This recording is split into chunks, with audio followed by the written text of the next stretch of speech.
I took a side job cleaning houses and lingerie and ended up at my professor's place by accident, and while I can handle it like an adult, he's been dodging eye contact for months and I'm worried it's going to mess with my grades.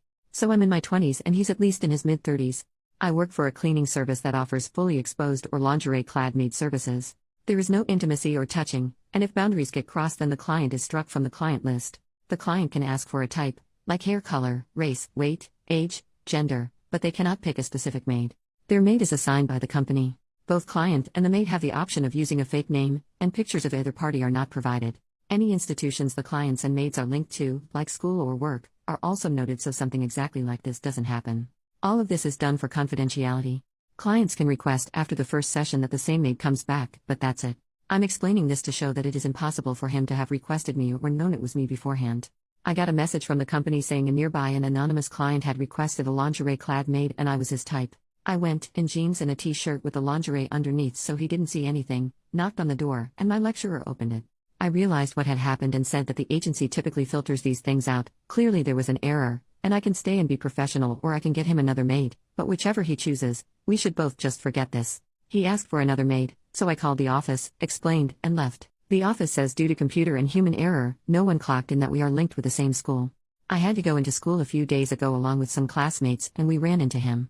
He was awkward, uncomfortable, wouldn't look me in the eye, and refused to even directly address me. We ran into him again later that day and it was the same, if not worse that time. We also had some classes at the end of last academic year, after the mix-up where I ended up at his place, and I was similarly ignored, though I attributed this at the time to the online format of the classes. This would just be one of those things, except I have classes with him all next year, as well as private meetings with him to discuss my studies.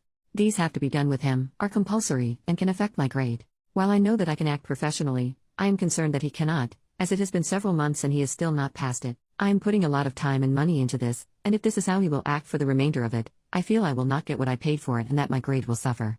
I do not know how best to progress. I cannot afford to let my grade go to crap, but talking to him might make things even worse. Any advice? Top comment: clearly a lot of the people giving you advice here don't work in academics.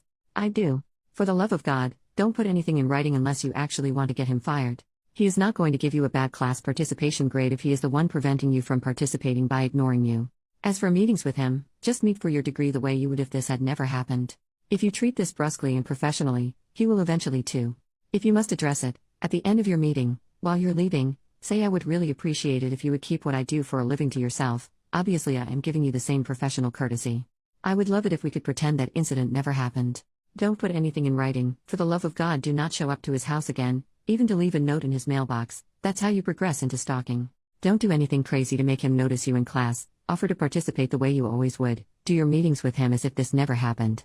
Update: 1 month later, he reported me. I booked a meeting with him during office hours so I could clear the air, as was suggested on my last post, and then followed it up with an email that simply said that his school is starting up again and its final year. I'd like a chance to meet with him to talk about my dissertation and make sure he approved of the topic before I launched into it, something that is completely standard and everyone else is doing, but was somehow enough to panic him. The maid service I work for also offers completely clothed maids, so from what I can gather he's gone to the uni saying he paid for a fully clothed maid and only went through this service because of their extensive vetting, but when I showed up I offered to do it without clothes on in exchange for extra help on my dissertation. He said no. Obviously this is bull crap, and I got the recording of the phone call I had with work and gave it to the uni, which was enough to stop the investigation, but I couldn't get his payment records to prove he paid for lingerie due to the anonymous payment system, and any more than that would require a legal case, which I can't afford. And even if I did manage to stay here, I'd still have to be in his classes as they are mandatory, but at the same time my uni have basically said that they can't put me in his classes after this because I have essentially been accused of intimately harassing him. He must have reported me the second I sent in my meeting request, because I got the email from the person dealing with this literally less than a week later. I have no clue what the heck he's thinking. I'm assuming he thought I would report him and decided to get ahead of it, but even that makes no sense as all I did was request a meeting. Whatever his logic, I am dropping out. I am 1 year off of completing my degree, so I've submitted some inquiries about transferring to nearby universities, but because this has happened right at the start of a new school year, it's going to be 10 times harder than it would be if this happened over summer or last year. The only upsides are that I've not actually been expelled or suspended, so I won't need to explain this to anyone. The uni seemed fine to just let me go quietly, and another lecturer is writing me a reference. The agency have also said they will blacklist him, and they share this info with other services, so hopefully he won't be able to do this to anyone else. Just Jesus Christ. Edit, adding that I have had a free consultation with a lawyer and I will not be pursuing legal action.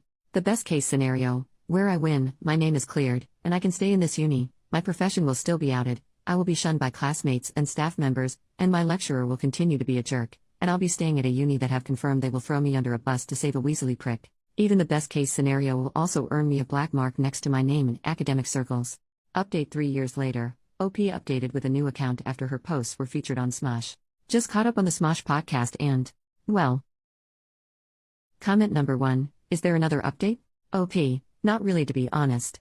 I'm at another uni, feeling super supported, doing a PhD and building my career. The lecturer who ratted me out is still teaching, but when people went back to classes properly post-COVID, I put his name on the creep list. An anonymous Google Doc the women at uni shared of men to avoid, and like 4 different people vouched for him being a creep, so at least they know who to avoid, and I'm safe and happy at another uni with a straight woman and gay man supervising me, both of whom went to bat for me when another separate lecturer made a pass at me.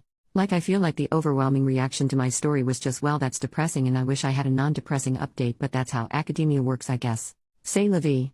But I do want to say that when Shane read the comments from my post, he read one that I listened to at the time saying don't make a paper trail because I'll get him fired, and PSA, make the paper trail.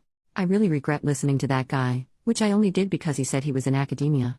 Assuming it's a guy because that's advice a guy in academia would give. I would still have had to leave the uni even with a paper trail, and I'm probably better off at my current uni than I was at my old one, but if I'd made the paper trail they probably would have at least refunded part of my tuition, and I wouldn't be scraping to fund the PhD now. Comment number 2, glad you're doing well, and that people at your old uni know that the lecturer is a creep. Sucks that he still has a job though. OP, yeah, I'm glad I'm doing well too. I would love to be able to say that something worse happened to him, but the consequences of his actions are literally just a Google Doc. What shocked me was the other women who vouched for him, as in saying they also had weird experiences with him, because I honestly thought it was just me. Hopefully one day he'll be creepy to the wrong woman.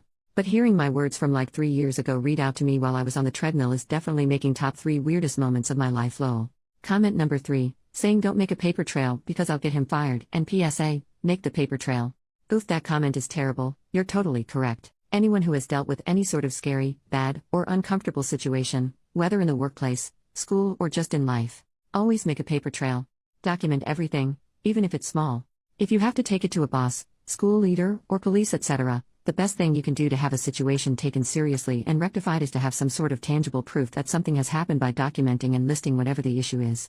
Even if it's verbal comments that you don't have audio proof or witnesses for, you have more luck being helped if you have made notes of those comments over time, than if you just go in saying so and so said this. Glad you're in a better place now.